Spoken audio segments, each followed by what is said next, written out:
So last week I did a stream where I talked about all the nominees for Anime of the Year at the 2024 Crunchyroll Awards, and I wanted to give my final thoughts, whether positive or negative, on each nominee.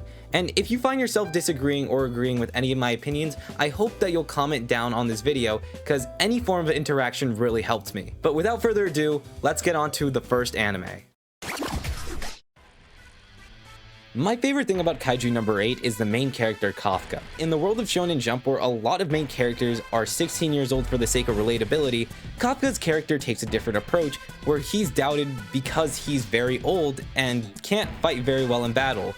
But he disproves all the doubt by using his greatest weapon of all, no, not that, his knowledge. With this knowledge, he goes on to prove himself and becomes an inspiration to the entire main cast. And because of this, he's such an easy main character to root for throughout the season. Another thing about Kaiju No. 8 is the absurd designs that are just so appealing to look at, and is only exemplified by the opening, which is probably the most unique one to come out this year. What I would say for the negatives is that compared to the other nominees, Kaiju probably takes the longest time to pick up, as the training arc prepares for a lot of the later events in the story. Another thing is that the plot armor in this show is insane, because at some points it feels like these characters are fighting for Kafka to save them, and it only makes them feel forgettable, with the exception of Hoshina, who has the coldest moments throughout the entire season. And this complaint isn't only something that Kaiju No. 8 struggles from, it's a perfect way to segue into the next nominee. Now, I may criticize Kaiju No. 8 for having Kafka save the day for certain characters, but Solo Leveling does that, but much worse, because the only character in this show that's worth caring about is Ginu, if you don't count the summons, that is.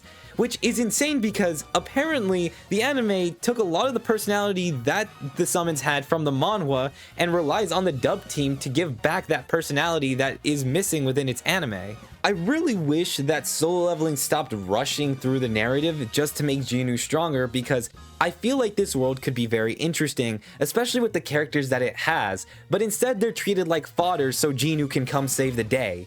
And that gets boring very fast. And trust me, I know that season 1 is the only one that's getting nominated, but if season 2 was being taken into account, I would probably have more negative things to say about it, because season 2 throws all the narrative out the window. So Solo Leveling is getting kind of lucky, even though season 2 kind of makes my experience with season 1 more bitter, knowing that it ends up going nowhere. I don't exactly have a favorable taste towards Solo Leveling. Now, when it comes to all the nominees, there is one thing that is carrying Solo Leveling so hard, and it is not the fights, but the legacy that it is going to leave behind. You see, Solo Leveling was the first manhwa to really come into the mainstream, and now because of that, anime studios are trying to pick up more manhwas, and because of this, Solo Leveling is going to be the groundwork for the modern animation in Japan. So it is kind of crazy how impactful it really is. Another thing I want to give Solo Leveling credit for is the designs of the monsters, because I have to admit, I fucking love Igris. That entire fight was amazing. But other than that, yeah, I don't think that Solo Leveling is as big of a contender as other nominees, but it is definitely considered a heavy hitter because of its legacy. My favorite thing about Dandadan is the relationship between Momo and Okarun. Well, for one, I mean, how could you not love this? But another thing is that when an enemy is defeated, there's this feeling of teamwork that makes the victory feel more earned, which I feel is something that is unique to this show. I mean, sure, there are big fight scenes, but this is like every single fight. Every single fight in Dandadan has these big emotional moments that occur after everything's happened. Another thing I love about Dandadan are the unique designs of each monster. They are probably my favorite designs out of all the nominees, and they are shown off very well in the opening for Dandadan. Even though I'm not exactly as big a fan as everyone else is, it's still a very good opening in itself. Now, as for the negatives, get the fuck off my screen. To put simply, Apothecary Diaries is a show that, if you let it, can hook you in. We'll get to why I say if you let it later. Now, with all the mysteries that are in the rear palace, there is one key thing that hooks viewers in, and it's Mao Mao. Mao Mao is so lovable. I don't know how you could hate someone that loves poisons as much as her. I mean, it literally runs in her blood, and she's immune to poisons because of it. Now, with Mao Mao's knowledge on poison, she becomes the main detective of all these mysteries. And the show tricks you because it starts off as a show of a girl solving mysteries in a rear palace to politics. Yeah, no, Mao Mao is somehow connected to every person because she becomes so lovable that every person just wants to have her around.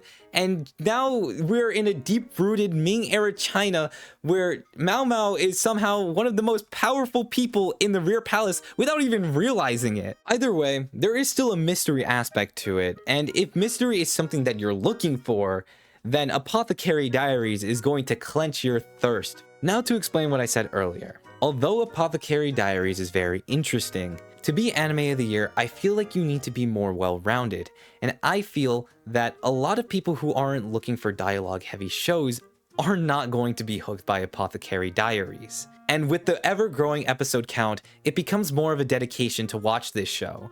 And if you fall behind on all the things going on from the first couple of episodes, you're not gonna recover. Apothecary Diaries just ends up losing an entire section of viewers. But if that's not you, go ahead, watch this show, you're gonna love it. Now, out of all the nominees on this list, Dungeon Meshi is probably the most unique. Give me a second. A guy is trying to save his sister with his party. The adventure is arduous. This leads to the party using the resources around them to fight the biggest threat of them all. Hunger. Now that's very exaggerated once you realize how chill the show is 90% of the time. But out of all the nominees, Dungeon Meshi easily has the best core progression. The reason for that being is that it takes advantage of the world and its characters, and that we don't know anything that's going on along this group of people that have just really met. So as they travel in the dungeon, they discover new traits about enemies and even some traits about their friends. For example, how people found out that Chilchuck is actually like 32 years old, or how they find out a dark secret halfway through the show. Even if Dungeon Meshi was half the episode count, it would still be a very heavy contender.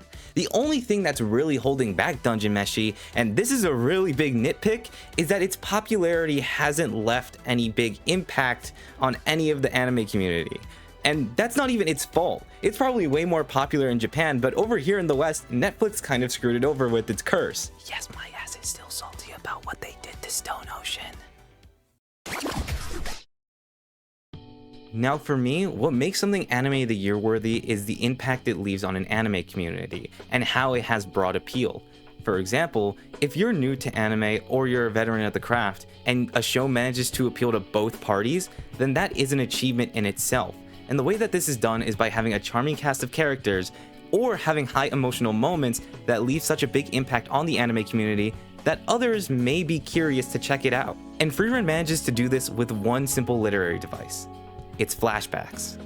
These flashbacks are not just for show, and that's saying a lot considering they are very beautiful a lot of the time. They actually add on to the characters, such as how Frieren reminisces a lot about Himmel, and how Himmel's existence for such a short amount of time in her life makes her want to understand humans as a whole. For Fern and Stark, they also reminisce with people they grew up with, and how this pushes them to want to be better people as a whole. It's moments like this that really make Frieren stand out, and have high emotional beats that it has made its splash within the anime community, so much to the point that it even took down Full Metal Alchemist Brotherhood on my anime list, which in itself is a very impressive feat since that anime has been there for years. Now the only negative thing I've heard about Frieren is that it has a slow start. And I used to agree with that, but then I grew to have a deeper appreciation for these episodes as time went on, because they really set the stage well for what is the emotional roller coaster of a show. You get to see how Himmel impacted Frieren at the beginning, so although they can be kind of a hard watch for certain people, if you push through, you're going to find a show that is truly special. And I know this is a crazy thing to say considering this is supposed to be the negative section, but for Frieren and Dungeon Meshi, I truly can't think of anything that's too negative without it sounding nitpicky. At the end of the day, both these shows are something that anyone can really enjoy. Sure, you may not love them, but they're still enjoyable at the end of the day. So yes, if I had to choose between two nominees, I would say that I'm rooting for Dungeon Meshi or Frieren to win Anime of the Year. Hopefully this doesn't enrage people, because I tried to be as fair as I possibly could. But if you did enjoy this video, consider subscribing and maybe even pop in for one of my streams if you have any questions or you want me to elaborate on anything I didn't already hear. And I'll see you guys next time.